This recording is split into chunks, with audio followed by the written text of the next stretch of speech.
Hello, and welcome to the second video of the CodeGenHero tutorial series.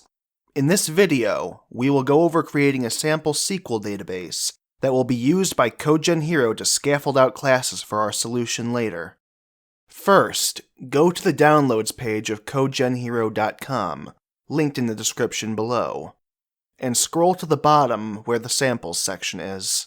What we're looking for is the artist site sample data zip file. This contains a pair of SQL scripts that can be ran to quickly create a database schema with 7 tables and populate it with sample data that can be used in the sample CRUD application we'll be creating in this series. Download this and unzip its contents to your computer. Now, there are 2 ways these scripts can be ran, either using dedicated SQL processing software, such as SQL Server Management Studio, or through Visual Studio's built-in SQL Server Object Explorer. For this tutorial's simplicity and speed, we'll use the latter option, as it requires no further installation. Before we continue, make sure you have the ASP.NET and web development workload for Visual Studio installed. This will ensure that you have a usable SQL environment to place the sample data in, and is required for developing a Blazor application. Open Visual Studio and click Continue Without Code to access the full Visual Studio UI. Now, in the menu buttons at the top of Visual Studio, click View, and then in the drop-down that opens, SQL Server Object Explorer.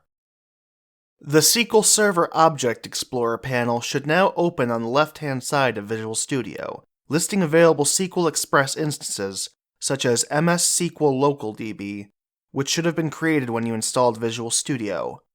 That instance is the one we're interested in.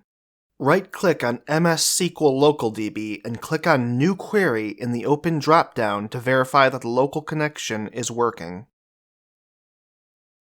Now, with MS SQL Local DB selected, open the Artist Site Schema SQL script downloaded earlier in Visual Studio and run it. This will create your database and the tables in it. When you refresh, you should see the database named Artist Site under MS SQL Local DB.